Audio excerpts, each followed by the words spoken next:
Om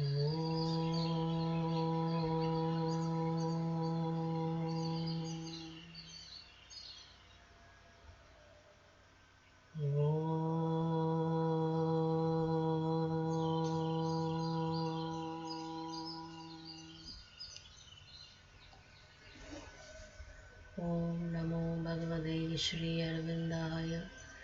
Om Anandamayi, Om Chaitanyamayi, Om Satyamayi, Om Parame. O my beloved Lord, let us be thine integrally. Om peace, peace, peace.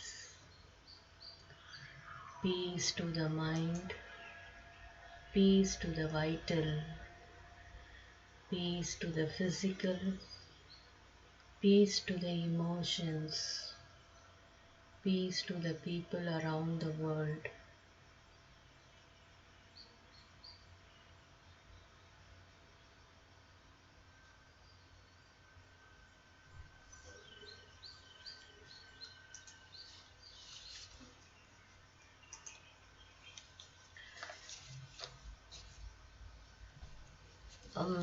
In the cover page I have given book 7, the book of yoga, but we have one page left as a continuation of yesterday's reading.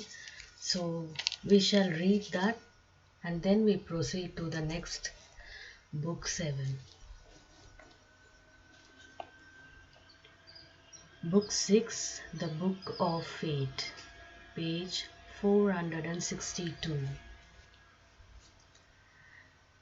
And the heart fails, and only are death and night, God given her strength, can battle against doom. Even on a brink where death alone seems close, and no human strength can hinder or can help.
He spoke and ceased, and left the earthly scene, away from the strife and suffering on our globe. He turned towards his far-off blissful home, a brilliant arrow pointing straight to heaven. The luminous body of the ethereal seer assailed the purple glory of the noon, and disappeared like a receding star, vanishing into the light of the unseen.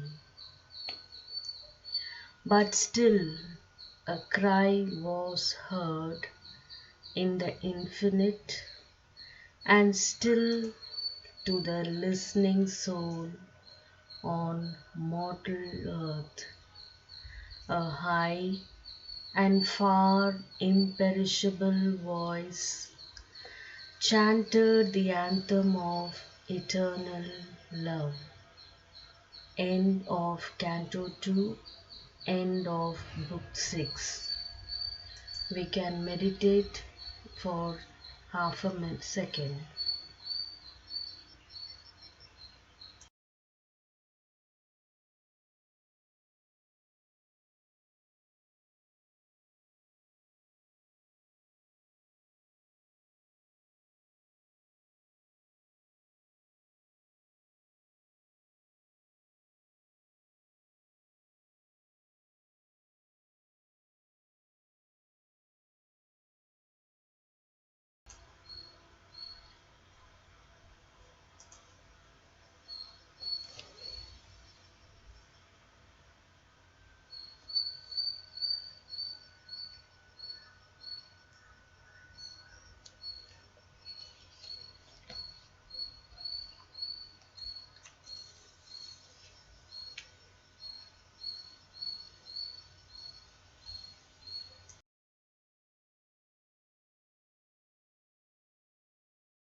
Book 7, the Book of Yoga.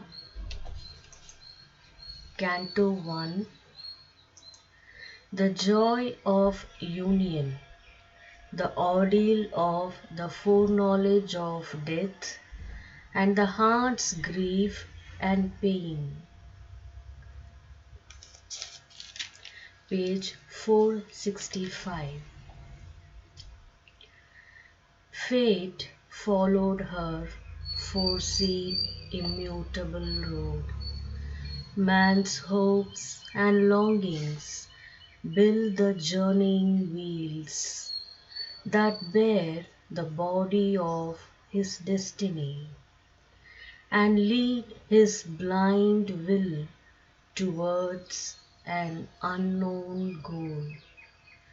His fate within him shapes his acts and rules its face and form already are born in him.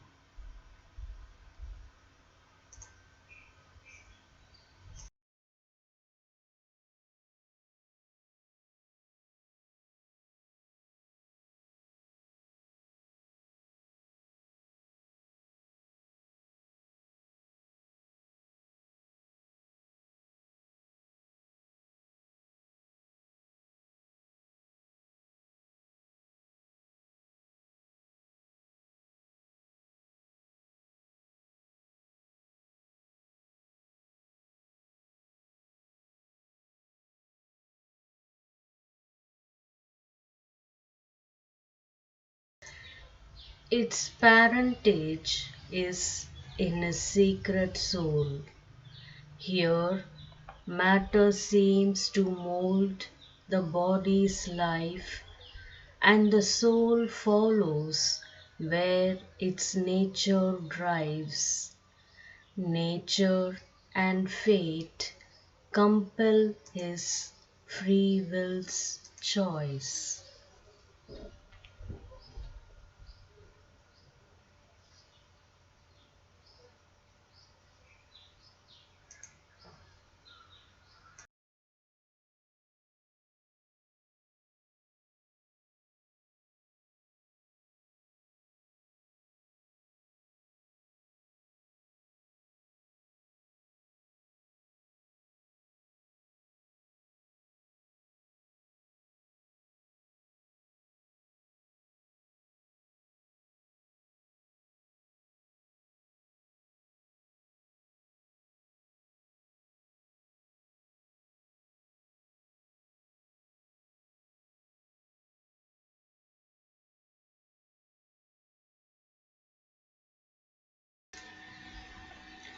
But greater spirits this balance can reverse and make the soul the artist of its fate.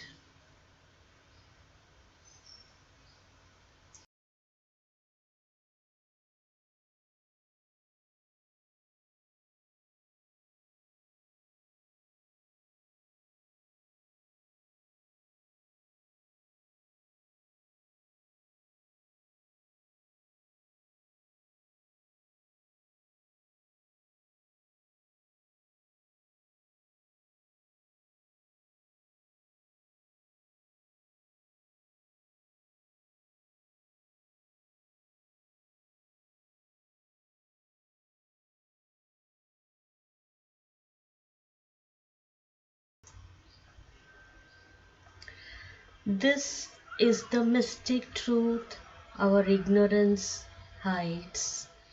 Doom is a passage for our inborn force. Our ordeal is the hidden spirit's choice. Anarchy is our being's own decree.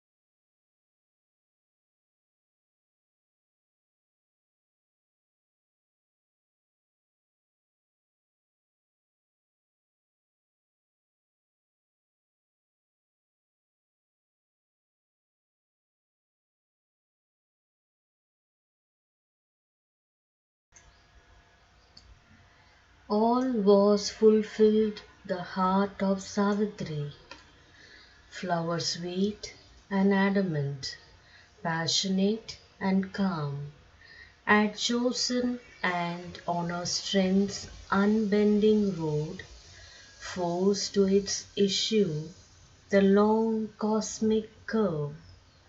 Once more she sat behind loud hastening hoofs, a speed of armored squadrons, and a voice far heard of chariots bore her from her home. A couchant earth wakened in its dumb muse, looked up at her from a vast indolence.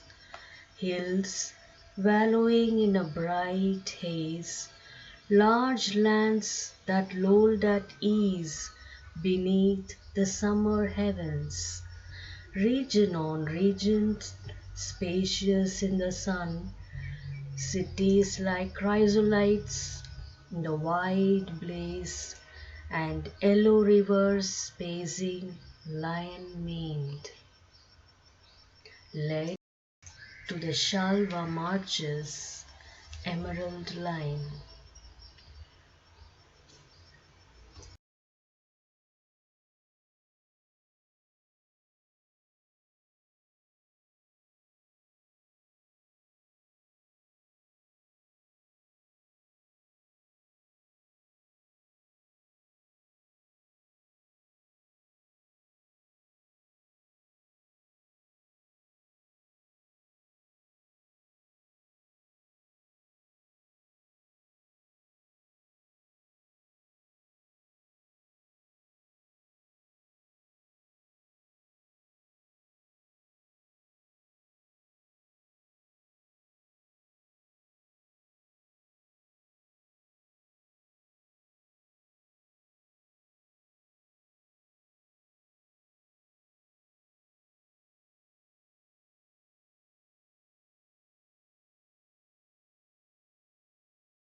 Page 466.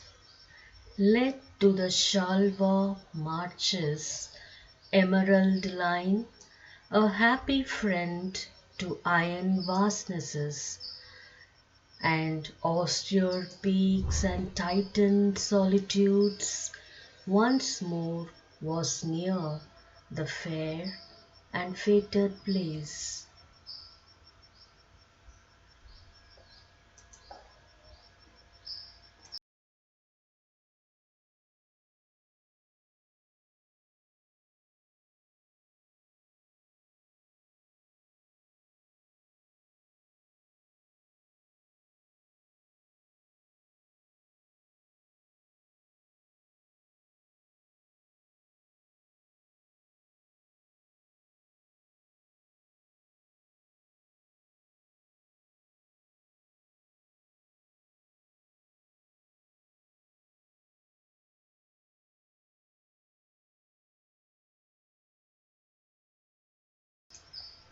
The borders gleaming with the grove's delight, where first she met the face of Satyavan, and he saw like one waking into a dream some timeless beauty and reality, the moon gold sweetness of heaven's earth-born child.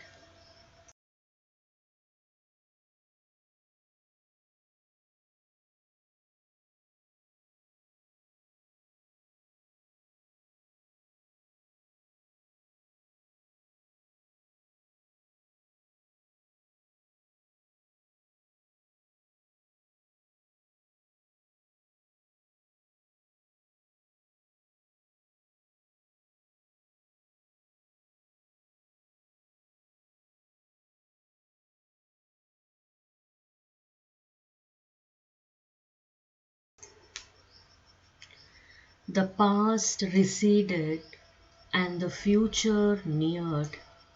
Far now behind lay Madra's spacious halls, the white carved pillars, the cool dim alcoves, the tinged mosaic of the crystal floors, the towered pavilions, the wind-rippled pools, and gardens humming with the murmur of bees, forgotten soon, or a pale memory. The fountains plash in the white stone-bound pool, the thoughtful noontides brooding solemn trance. The colonnades dream, grey in the quiet eve, the slow moonrise gliding in front of night.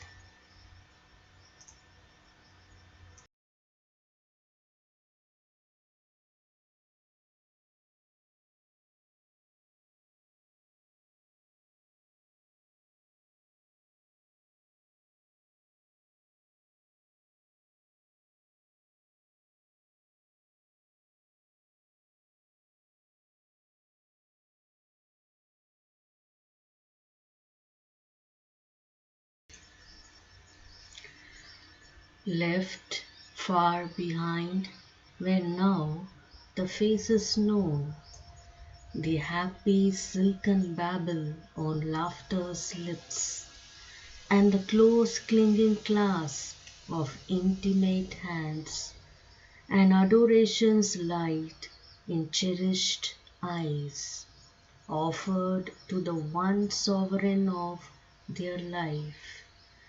Nature's primeval loneliness was here. Here only was the voice of bird and beast, the ascetic's exile in the dim-souled, huge, inhuman forest, far from cheerful sound of man's blithe canvas and his crowded days.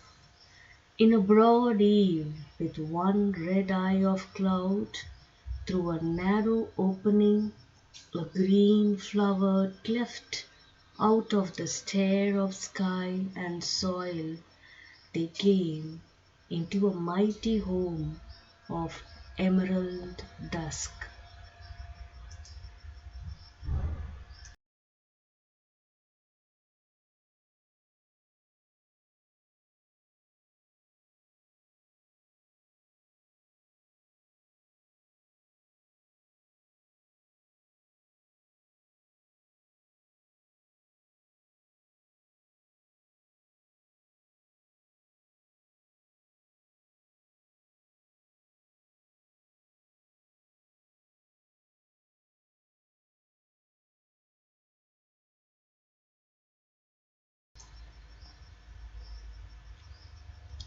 There onward, led by a faint brooding path, which toiled through the shadow of enormous trunks. Page 467.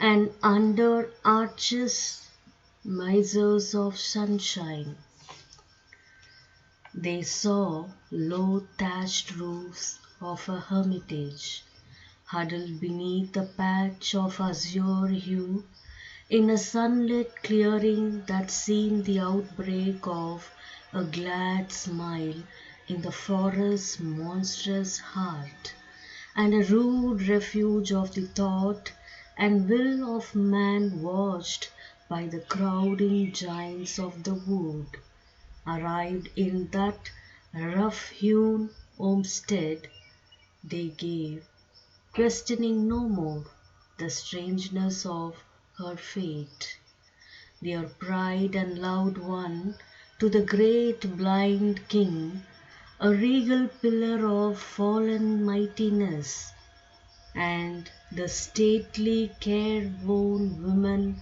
once a queen, who now hoped nothing for herself from life, but all things only hoped for a one child, calling on that single head from partial fate all joy of earth, all heaven's beatitude, adoring wisdom and beauty like a young god's. She saw him loved by heaven as by herself. She rejoiced in his brightness and believed in his fate and knew not of the evil drawing near.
Lingering some days upon the forest verge, like men who lengthen out departure's pain, unwilling to separate sorrowful clinging hands, unwilling to see for the last time a face heavy with the sorrow of a coming day, and wondering at the carelessness of fate, who breaks with idle hands her supreme works, departed from her with pain-fraught, burdened hearts, as forced by inescapable fate, we part from one whom we shall never see again. Driven by the singularity of her fate, helpless against the choice of Savitri's heart, they left her to a rapture and a doom in the tremendous forest's savage charge. All put behind her that was once her life, all welcome that henceforth was his and hers.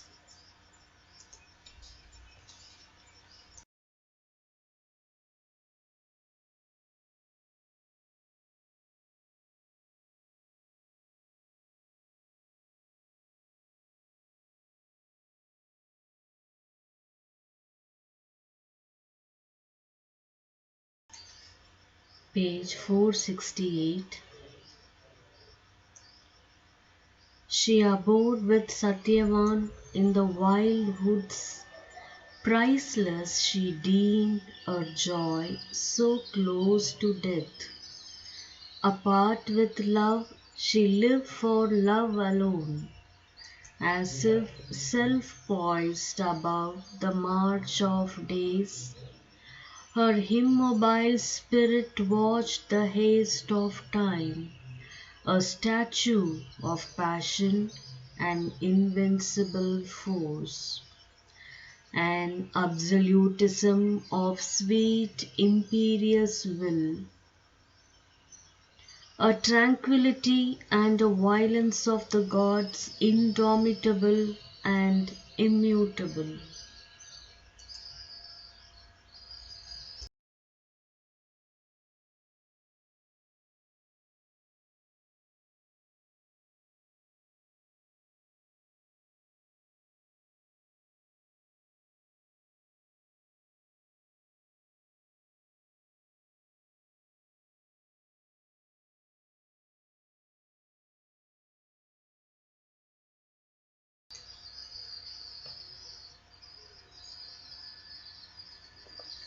At first to her beneath the sapphire heavens, the sylvan solitude was a gorgeous dream, an altar of the summer's splendor and fire, a sky-topped, flower-hung palace of the gods, and all its scenes a smile on rapture's lips, and all its voices bards of happiness.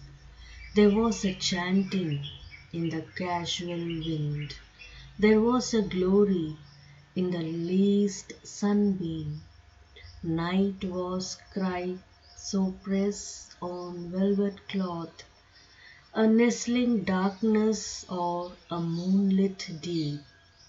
Day was a purple pagan and a hymn, a wave of the laughter of light from morn to eve.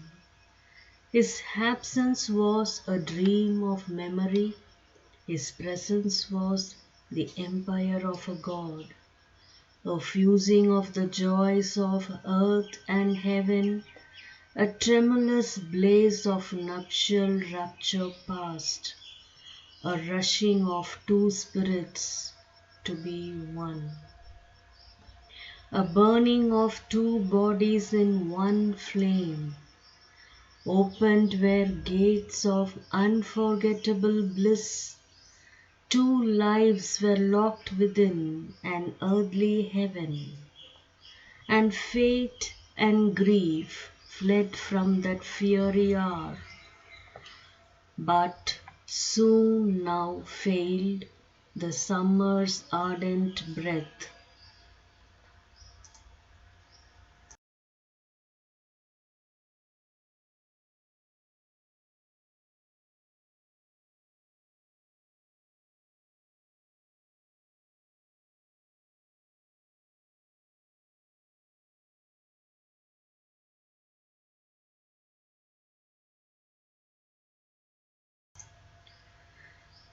And throngs of blue-black clouds crept through the sky, and rain fled sobbing over the dripping leaves, and storm became the forest's titan voice, then listening to the thunder's fatal crash, and the fugitive pattering footsteps of the showers, and the long unsatisfied panting of the wind, and sorrow muttering in the sound-vexed night. The grief of all the world came near to her. Night's darkness seemed a future's ominous face. The shadow of a lover's doom arose, and fear laid hands upon her mortal heart. The moment swift and ruthless raced, alarmed, her thoughts, her mind remembered Narad's date.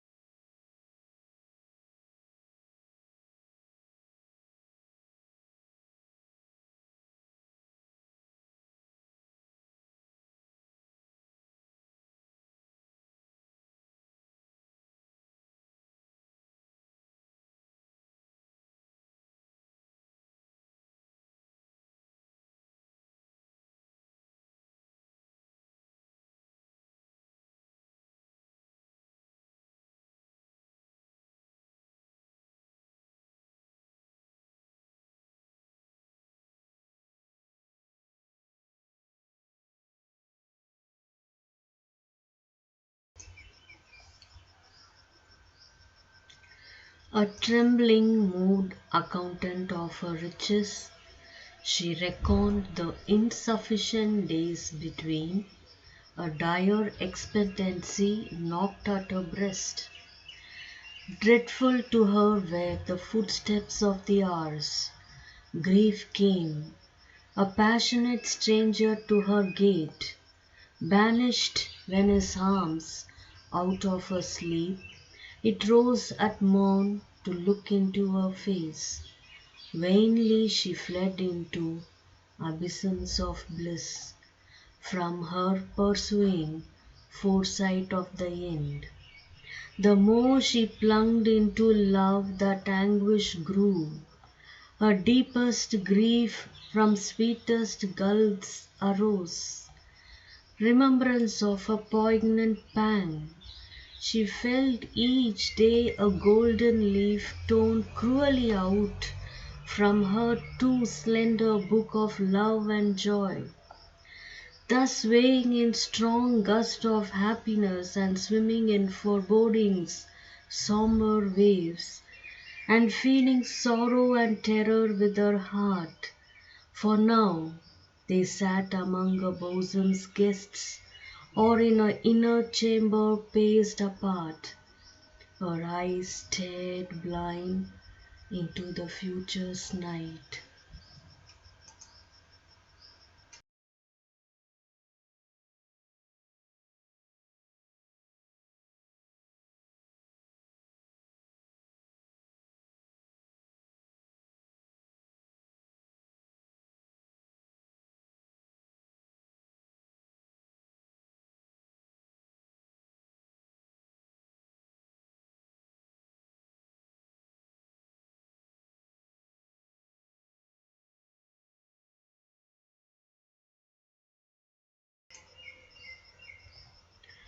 Out of a separate self she looked and saw, moving amid the unconscious faces loved, in mind a stranger, though in heart so near. The ignorant smiling world go happily by upon its way towards an unknown doom, and wondered at the careless lives of men, as if in different worlds they walked, though close, they confident of the returning sun. Page 470. They wrapped in little hourly hopes and tasks. She, in a dreadful knowledge, was alone. The rich and happy secrecy that once enshrined her, as if in a silver board, apart in a bright nest of thoughts and dreams, made room for tragic hours of solitude and lonely grief that none could share or know. A body seeing the end too soon of joy, and the fragile happiness of its mortal love.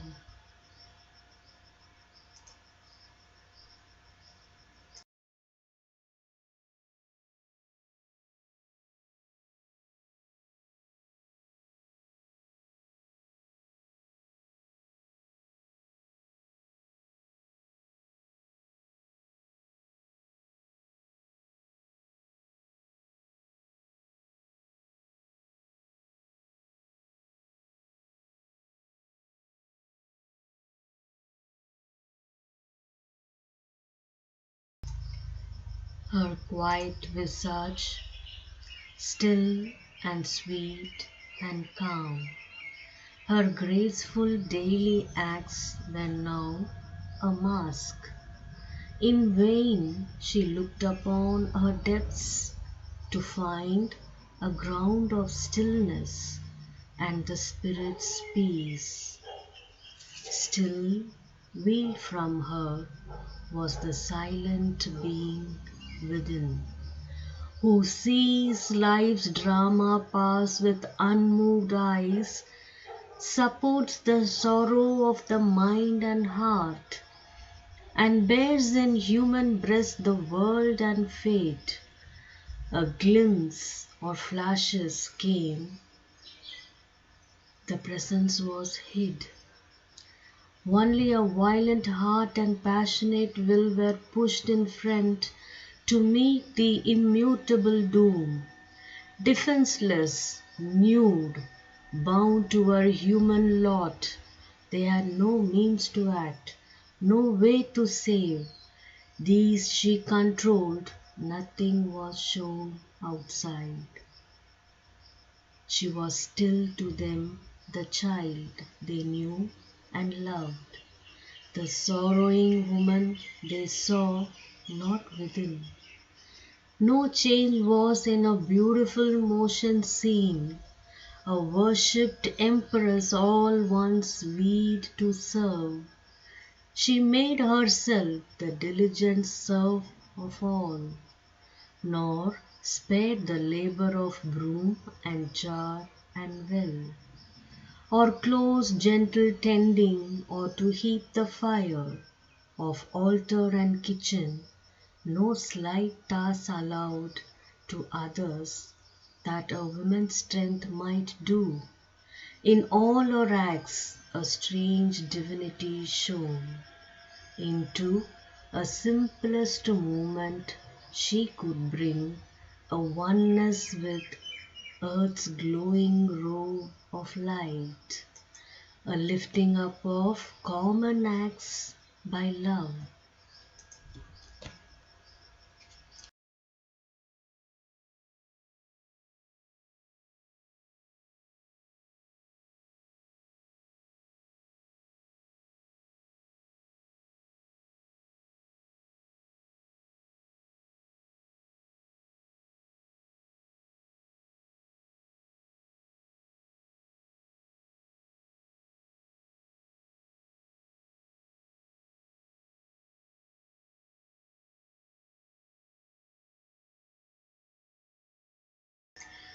Page 471.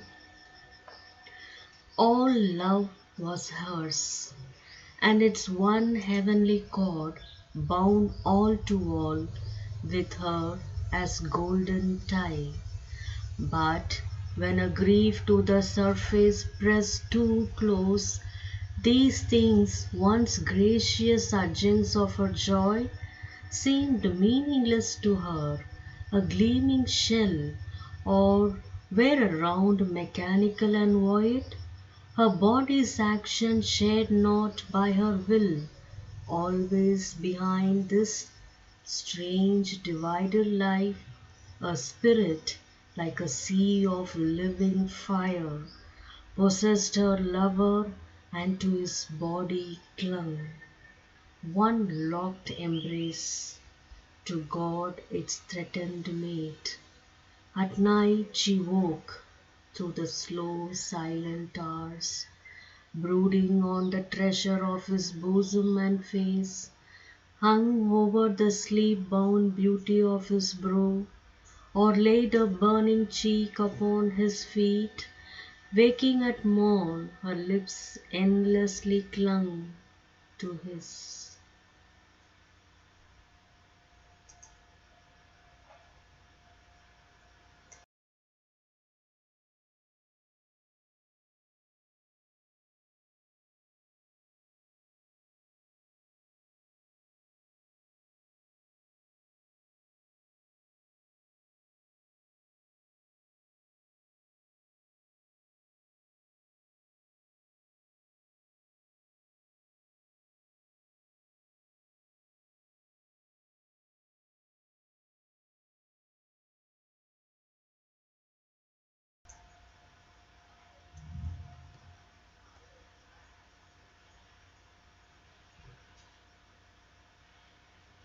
Unwilling ever to separate again, or lose that honeyed rain of lingering joy, unwilling to lose his body from her breast, the warm, inadequate signs that love must use, intolerant of the poverty of time, her passion catching at the fugitive hours. Will the expense of centuries in one day of prodigal love and the surf of ecstasy? Or else she strove even in mortal time to build a little room for timelessness. By the deep union of two human lives, her soul secluded, shut into his soul. After all was given, she demanded still, even by a strong embrace unsatisfied. She longed to cry, O tender Satyavan, O lover of my soul, give more of love, while yet thou canst, to her thou lovest, imprint thyself for every nerve to keep that thrills to thee the message of my heart. For soon we part, and who shall know how long before the great wheel in its monstrous round.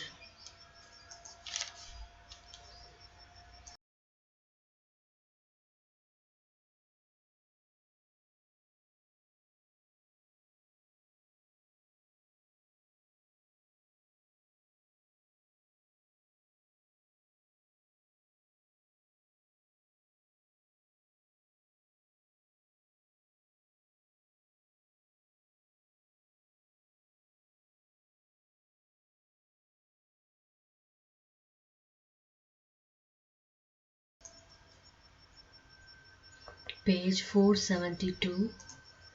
Restore us to each other and our love. Too well she loved to speak a fateful word, and lay her burden on his happy head. She pressed the outsurging grief back into her breast to dwell within silent, unhelped, alone. But Satyavan sometimes half understood, or felt at least with the uncertain answer of our thought-blinded hearts the unuttered need, the unplumbed abyss of a deep passionate want, all of his speeding days that he could spare from labor in the forest, hewing wood, and hunting food in the wild sylvan glades, and service to his father's sightless life, he gave to her and helped to increase the hours by the nearness of his presence and his class, and lavish softness of heart-seeking words, and the close beating felt of heart on heart.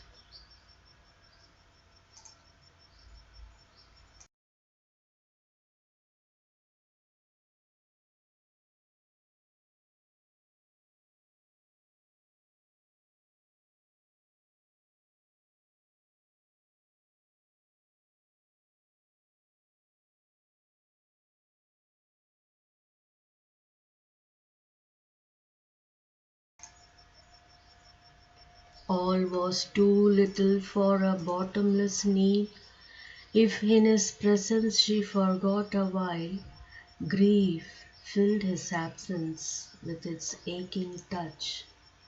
She saw the desert of her coming days, imaged in every solitary hour, although with a vain imaginary bliss of fiery union through death's door of escape. She dreamed of a body robed in funeral flame. She knew she must not clutch that happiness to die with him and follow, seizing his robe across our other countries, travelers glad into the sweet or terrible beyond. For those sad parents still would need her here to help the empty remnant of their day. Often it seemed to her the age's pain had pressed their quiet essence into her single womb, concentrating in her a tortured world. Thus, in the silent chamber of her soul, cloistering her love to live with secret grief, she dwelt like a dumb priest, with the hidden gods.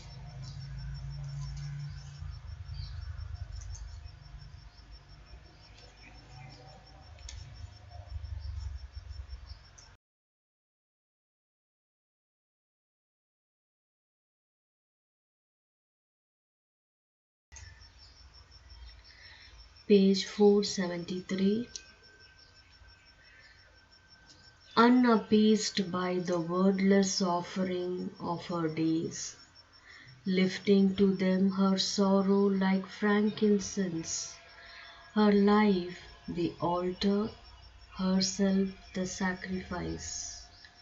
Yet ever they grew into each other more, until it seemed no power could rend apart, since even the body's walls could not divide. For when he wandered in the forest, oft her conscious spirit walked with him, and knew his actions as if in herself he moved. He, less aware, thrilled with her from afar.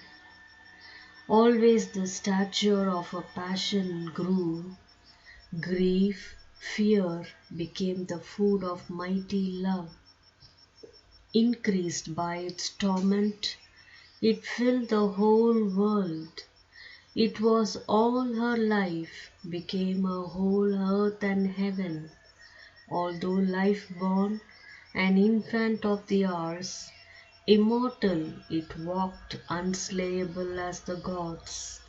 Her spirit stretched measureless in strength divine, and unwilled for the blows of fate and time, or tired of sorrow's passionate luxury, grief's self became calm, dull-eyed, resolute.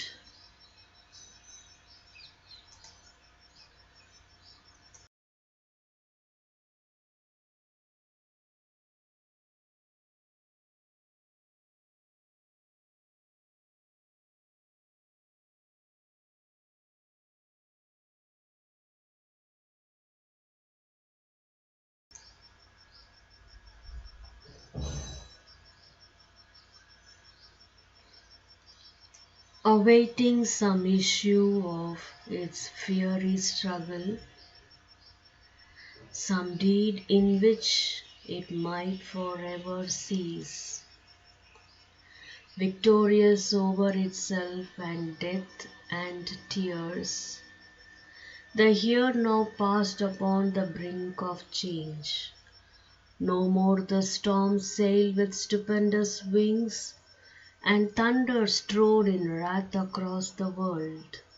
But still was heard a muttering in the sky, and rain dripped wearily through the mournful air, and grey, slow drifting clouds shut in the earth.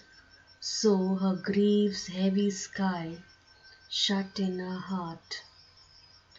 A still self hid behind, but gave no light. No voice came down from the unforgotten nights. Only in the privacy of its brooding pain, a human heart spoke to the body's fate. End of Canto 1.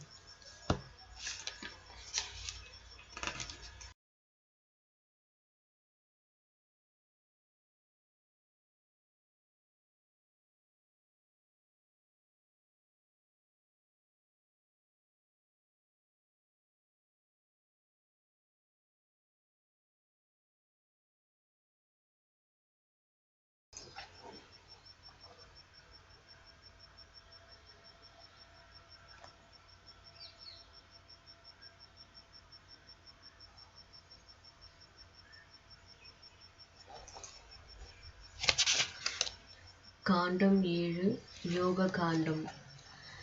சர்க்கம் 3. மணாளனுடன் இணைந்த மகிழ்ச்சி, மரணத்தைப் பற்றிய முன்னறிவால் கடும் சோதனைக்குள்ளாகுதலும், இதயத்தின் துயரமும். சாவித்ரி தன் முடிவை வலியுறுத்துகிறாள். விதியும் அதன் மாறாத பாதையினூடாக செல்கிறது. இறுதியில் ஆன்மா எதை தேர்ந்தெடுக்கிறதோ அதுவே விதி. சாவித்ரி மீண்டும் தன் தேரில் புறப்படுகிறாள். ஆயுதம் அணிந்த மெய்க்காவலர்கள் உடன் வர, அவள் கோடைக்கால தட்பவெட்ப சூழலில் வயல்கள், மாநகரங்கள், ஆறுகள் இவற்றை விரைவாக கடந்து எந்த காட்டின் எல்லைப்புறத்தில் சத்தியவானை அவள் முதலாக சந்தித்தாளோ அந்த இடத்தை தன் பரிவாரங்களுடன் வந்தடைகிறாள். அங்கிருந்து ஒரு குறுகிய பாதை வழியாக நாடு கடத்தப்பட்டுள்ள கண் பார்வை இழந்த அரசரும் அவருடைய ராணியும் வாழும் ஆசிரமத்திற்கு அவர்கள் வருகிறார்கள். சேர வேண்டிய இடமாகிய ஆசிரமத்தை அவள் அடைந்ததும் பரிவாரங்கள் விருப்பமின்றி அவளை விட்டு பிரிகின்றன. தனது ஆருயிர் காதலனான சத்தியவானுடன் சேர்ந்து வாழ்வதில் சாவித்ரி பெரும் மகிழ்ச்சி அடைகிறாள். இரவு பகலாக மட்டற்ற அவாவெறியுடன் அவர்கள் காதல் புரிகின்றனர். ஆனால் விரைவிலேயே கோடைக்காலம் முடிந்து மாரிக்காலம் தொடங்குகிறது. இருளார்ந்த இடியும் மின்னலும் முழங்கும் வானவிதானத்தின் கீழமர்ந்து சாவித்ரி உலகம் அனைத்தினுடையவும் துயரம் தன்னை வாட்டுவதை உணர்கிறாள். அவளுடைய மானிட இதயத்தை அச்சம் தாக்குகிறது. சத்தியவானின் மரணத்திற்கு நாரதரால் குறிக்கப்பட்டுள்ள முடிவான நாள் அவளுடைய நினைவிற்கு வருகிறது.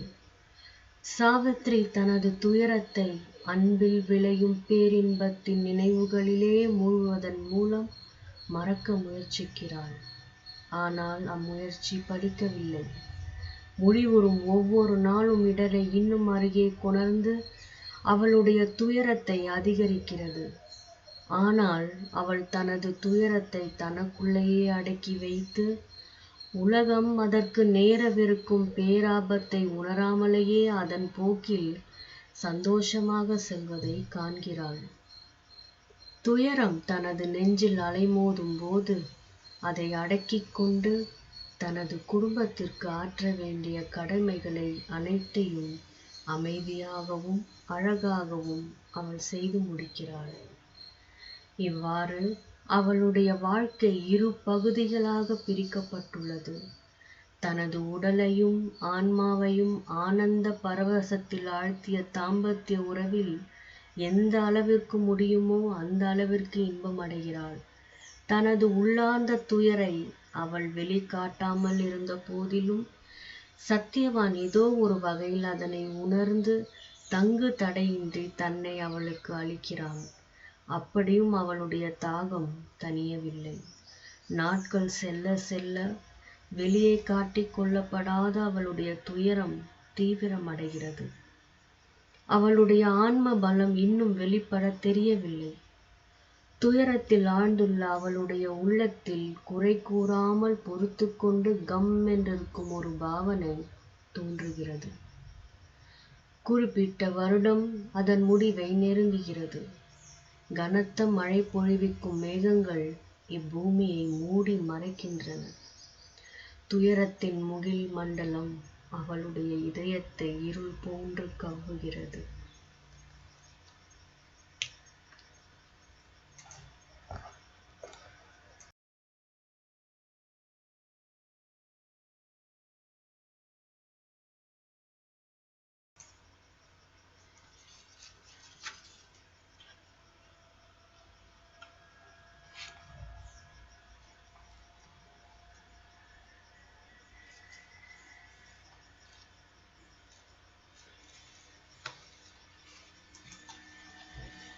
பிரார்த்தனைகள் ஸ்ரீ கபாலி சாஸ்திரியார் இயற்றிய நூலிலிருந்து எடுத்து தொகுக்கப்பட்டது. பிரார்த்தனை 5. Though abiding in the high pinnacles, it is capable of coming down. Though lying on the terrestrial plane below, it is daring and persistent in its climb up. This yoga, born of the gracious sidelong glances of Bhagavan Sri Aurobindo, reigns victorious as vastness, charged with the play of force immortal.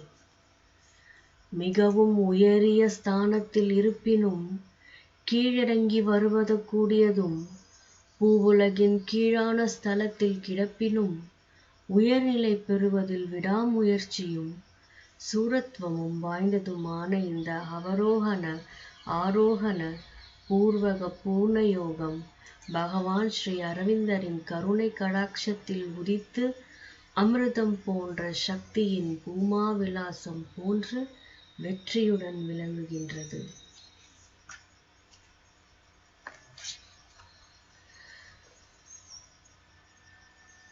Sri Arvind அன்னையே, உங்களின் பெயரால் கூடியிருக்கும் அனைவரையும் தங்களின் பாதார விந்தங்களில் சரணாகதி செய்கின்றோம் தாயே. அன்னையே, உங்களின் ஒளியும் உங்களுடைய பாதுகாப்பும் இதில் ஒன்றாக சேர்ந்து இந்த தியானத்தில் ஈடுபட்டு கொண்டிருக்கும் ஒவ்வொருவருடைய வாழ்க்கையிலும் ஒவ்வொருடைய ஆன்மாவிலும் உங்களுடைய சாநித்தியம் இறங்கி அவர்களுக்கு தேவையானதை அளிக்குமாறு ஆரோவிலிருந்து இந்த ஆர்வக்குரலை எழுப்புகின்றோம். எங்களுடைய பிரார்த்தனையை ஆசிர்வதிக்குமாறு கேட்டுக்கொள்கின்றோம் அன்னையே.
Thank you, Mother Shri Aurobindo. Thanks for being with me. Thank you so much. And with the presence of the Divine Mother, we end this week. And from tomorrow, it's going to be a very sincere prayer. I request each one of you to join because we are heading towards 24th April, which is the centenary year of Mother's final arrival. So please join in and let us offer our obeisance to the Divine Mother and Sri Aurobindo as we see the change in our atmosphere, and we pray for that. So let us start the special week from tomorrow. We see tomorrow 5 o'clock. Thank you.